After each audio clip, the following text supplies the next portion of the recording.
Hi there. So today I'm going to talk about Terry Pratchett and the Colour of Magic. Okay, so I first read this, I think, probably when it came out, maybe 83, perhaps a bit later. But, you know, at that time it was hilarious. Nothing like it. And I still think there's nothing like it. What do I think about this book? Well, okay, first of all, summary. So The Colour of Magic is a story about Rincewind. He's a sort of wizard, Two-Flower, who's a tourist, which is the first tourist, and his luggage, and their adventures in various places on the Discworld, Pratchett's world. It's a nearly never-ending series of near-death experiences, with death literally turning up most of the time. Near death, indeed.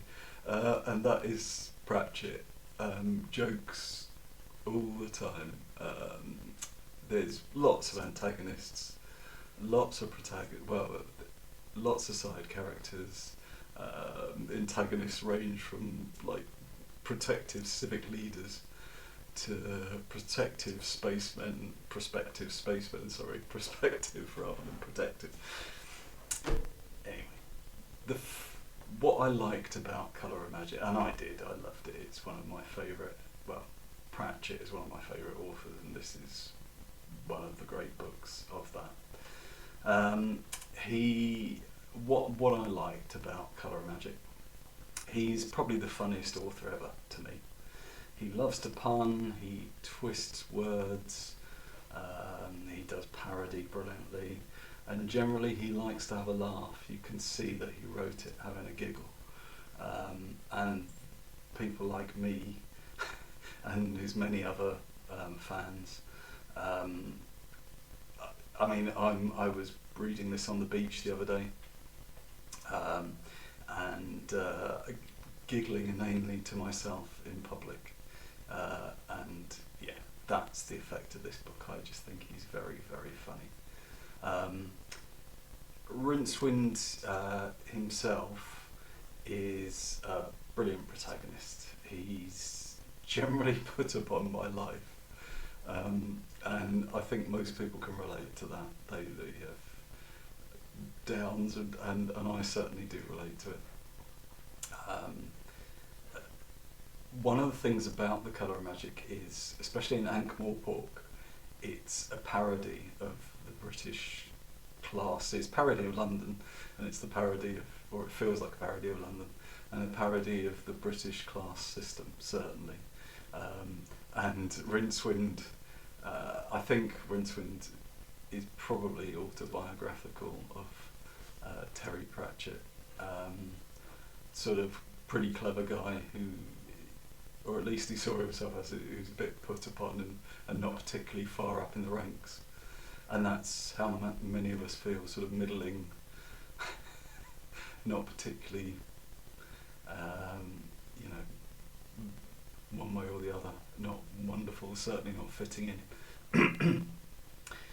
The luggage I thought was a genius idea. To be honest, this is the kind of luggage we need. Even in this day and age, we need this kind of luggage. Life would be so much better with this luggage. Say no more. The depth of characters and the depth of this crazy, quirky world is amazing. Even in this first book, he has, there are so many crazy places, and I don't think anybody's done anything as well as this. I think that's well known. The Discworld is one of those things that almost nobody has done to that level. His ability to parody is, to be honest, as good as Monty Python. He's of the same era as Python, and he does comedy, I think, almost almost, if not better, no, not better, but almost as well as they did. But he's doing it in the written art form, which is probably more difficult, to be honest. The book itself is brilliantly paced. It's constant action or constant comedy, and you just want to find out what happens all the time. The side characters, they feel very much rounded. They've got their own goals, their own. For example, there's a barbarian in there, and he feels very much like he has his own goals, his own aspirations. He's not just part of the plot. What I dislike, well, not much. Arguably, Pratchett is so experimental and out there at times that he can be hit or miss. There were the odd bits where I was just going, what? Or I can't go into depth because I don't want to spoil it, but yeah, every now and again you just kind of think, yeah, that's a bit too weird for me. I don't really understand what you're saying. The story itself is perhaps not as satisfying as it could have been because of the way he uses protagonists. Yeah, I'll leave it at that. You'll see for yourself, but it's not possibly because he doesn't do it quite as traditionally as some authors. To sum up, I will give The Colour of Magic 5 out of 5. This is a classic book. This is up there with in my opinion, up there with Lord of the Rings, but it's got comedy as well. And Pratchett was a rare genius. It's yeah. I look forward to reading a bunch of the other Discworld novels. I have read some in the past, but to be honest, not for quite a while. I vaguely remember Mort and is it Moving Pictures?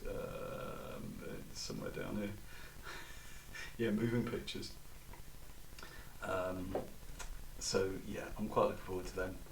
I think this will be one of the ones that I return to. I'd like to get back into the Discworld. I think it's and Pratchett. He just is funny in a time when we're not particularly, where comedy is not quite as funny as this, unfortunately. Anyway, yes, that's my review of The Colour of Magic. Read it, basically.